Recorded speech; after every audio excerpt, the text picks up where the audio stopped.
Hello guys, welcome to image mobiles and computers to update people. നമുക്ക് എല്ലാവർക്കും അറിയുന്ന ഒരു ആപ്ലിക്കേഷനാണ് ഗൂഗിൾ ഫോട്ടോസ്. ഗൂഗിൾ ഫോട്ടോസിൽ നമുക്കറിയാത്ത കുറേ അധികം ഫീച്ചേഴ്സ് ഉണ്ട്. ഇത് എന്തൊക്കെയാണെന്നാണ് നമ്മൾ ഇന്ന് വീഡിയോയിൽ നോക്കാൻ പോകുന്നത്. ഇമേജ് മൊബൈൽസ് ആൻഡ് കമ്പ്യൂട്ടേഴ്സിൻ്റെ ഈ ഫേസ്ബുക്ക് പേജ് ലൈക്ക് ചെയ്യുന്നതോടൊപ്പം ഈ വീഡിയോ ലൈക്ക് ചെയ്യുകയും ഷെയർ ചെയ്യുകയും വീഡിയോയിൽ ഒരു കമൻറ്റ് ചെയ്യുകയും ചെയ്യുന്ന ഒരാൾക്ക് ഒരു HP ലാപ്ടോപ്പ് ബാഗ് നമ്മൾ സമ്മാനമായിട്ട് നൽകുന്നതാണ്.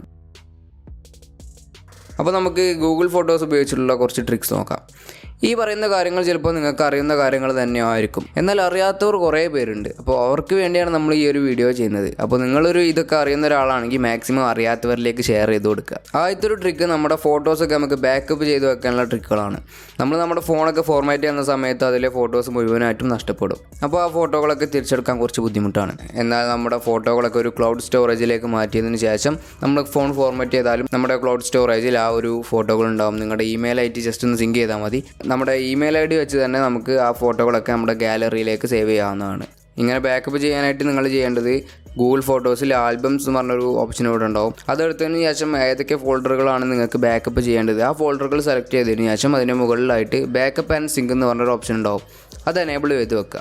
ഇനി ബാക്കപ്പ് ചെയ്ത് വെച്ചതിന് ശേഷം ആ ഫോട്ടോകളൊക്കെ ക്ലൗഡ് സ്റ്റോറേജിലേക്ക് മാറി. അപ്പോൾ ഇങ്ങനെ ക്ലൗഡ് സ്റ്റോറേജിലേക്ക് മാറ്റിയൊരു ഫോട്ടോകളൊക്കെ നമ്മുടെ ഫോൺ സ്റ്റോറേജിൽ വെച്ചിട്ട് ഒരു കാര്യമില്ല. കാരണം ഫോട്ടോകളൊക്കെ ഓൾറെഡി നമ്മുടെ ക്ലൗഡ് സ്റ്റോറേജിലേക്ക് മാറ്റി കഴിഞ്ഞു. ഇനി നമുക്ക് നമ്മുടെ ഈ ഒരു ഫോൺ സ്റ്റോറേജ് ഈ ഫോട്ടോകൾ എടുക്കേണ്ട ആവശ്യമില്ല. അപ്പോൾ നമുക്ക് ഫോൺ സ്റ്റോറേജ് ലാഭിക്കാനായിട്ടൊരു ട്രിക്ക് കൂടെ ഉണ്ട്. ഇങ്ങനെ ബാക്കപ്പ് ചെയ്തതിന് ശേഷം ഇവിടെ 3 ഡോട്ട്സിൽ ക്ലിക്ക് ചെയ്ത് ഇവിടെ ഫ്രീ അപ്പ് സ്പേസ് എന്നെല്ലാം എടുക്കുക. അതെടുക്കുമ്പോൾ നിങ്ങളുടെ എത്ര GB ഫോട്ടോകൾ നിങ്ങൾ ബാക്കപ്പ് ചെയ്തെടുത്തിട്ടുണ്ട് ആ ഒരു വിവരം ഇതിൽ കാണിക്കും.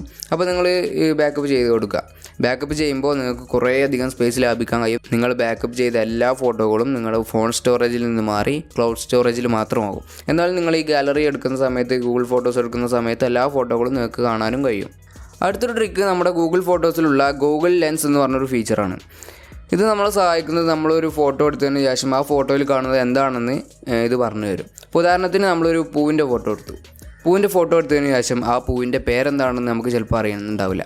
അപ്പോൾ അതൊക്കെ അറിയാൻ വേണ്ടി ഇത് സഹായിക്കും. അല്ലെങ്കിൽ നിങ്ങളൊരു സ്ഥലത്തിൻ്റെ ഫോട്ടോ എടുത്തു. ആ ഒരു സ്ഥലം ഫോട്ടോ എടുത്തതിന് ശേഷം ഈ ഗൂഗിൾ ലെൻസിൽ എടുക്കുകയാണെങ്കിൽ ആ ഒരു സ്ഥലം ഏതാണെന്ന് ഗൂഗിൾ ലെൻസ് പറഞ്ഞു തരും. ഞാനിപ്പോൾ ഈ ഫോണിലെടുത്തൊരു പൂവിൻ്റെ ഫോട്ടോ അതെടുത്തു. ഇതെടുത്തതിന് ശേഷം ഞാനിവിടെ കണ്ടോ ഗൂഗിൾ ലെൻസിൻ്റെ ഒരു ഐക്കൺ കാണാം.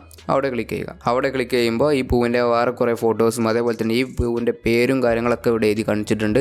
ഇനി ഇവിടെ നമുക്ക് ഗൂഗിളിൻ്റെ ഒരു ഐക്കൺ എടുക്കുന്ന സമയത്ത് അത് നമുക്ക് ഗൂഗിളിൽ സെർച്ച് ചെയ്യാം. ആ പൂവിനെ കുറിച്ചുള്ള കാര്യങ്ങളൊക്കെ സെർച്ച് ചെയ്യാനും അങ്ങനെ എല്ലാ കാര്യത്തിനും ഈ ഒരു ഫീച്ചർ ഉപയോഗിച്ച് പറ്റും. ഇനി അടുത്തൊരു ട്രിക്ക്, നമുക്ക് നമ്മുടെ വീഡിയോകളൊക്കെ സ്റ്റെബിലൈസ് ചെയ്യാനുള്ളൊരു ട്രിക്കാണ്. നമ്മളെടുക്കുന്ന ചില വീഡിയോകളൊക്കെ നല്ല ഷെയ്ക്കൊക്കെ ഉണ്ടാവും. അപ്പോൾ ആ ഷെയ്ക്ക് നമുക്ക് ഭയങ്കര ബുദ്ധിമുട്ടാണ്. ഇത് മാറ്റാനുള്ള ഒരു ട്രിക്കാണ്. അപ്പോൾ വീഡിയോ സ്റ്റെബിലൈസ് ചെയ്യാനായിട്ട് നിങ്ങൾ ചെയ്യേണ്ടത്, നിങ്ങളെടുത്ത് ഏതെങ്കിലും ഒരു വീഡിയോ എടുക്കാം. വീഡിയോ എടുത്തതിന് ശേഷം ഇവിടെ അടിയിലായിട്ട് ഒരു എഡിറ്റിൻ്റെ ഐക്കൺ കാണാം. അവിടെ ക്ലിക്ക് ചെയ്യുക. അവിടെ ക്ലിക്ക് ചെയ്തതിന് ശേഷം സ്റ്റെബിലൈസ് എന്നൊരു ഓപ്ഷൻ ഇവിടെ കാണാം. അതെടുക്കുക.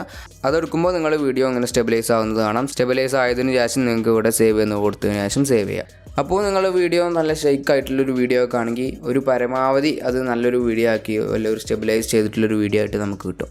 അപ്പോൾ ഇതാണ് ഗൂഗിൾ ഫോട്ടോസിൻ്റെ കുറച്ച് ട്രിക്സ്. ചിലപ്പോൾ നിങ്ങൾക്ക് അറിയുന്ന കുറച്ച് ട്രിക്കുകൾ തന്നെ ആയിരിക്കും. നമ്മൾ നേരത്തെ പറഞ്ഞ പോലെ തന്നെ നിങ്ങൾക്ക് അറിയാത്തവർക്കായിട്ട് നിങ്ങൾ മാക്സിമം ഷെയർ ചെയ്ത് കൊടുക്കുക. അതേപോലെ ഇമേജ് മൊബൈൽസ് ആൻഡ് കമ്പ്യൂട്ടേഴ്സിൻ്റെ ഈ ഫേസ്ബുക്ക് പേജ് ലൈക്ക് ചെയ്യാനും ഈ വീഡിയോ ലൈക്ക് ചെയ്യാനും ഷെയർ ചെയ്യാനും വീഡിയോയിൽ കമൻറ്റ് ചെയ്യാനും മറക്കരുത്. അപ്പോൾ നമുക്ക് അടുത്തൊരു വീഡിയോയിൽ കാണാം. ബൈ.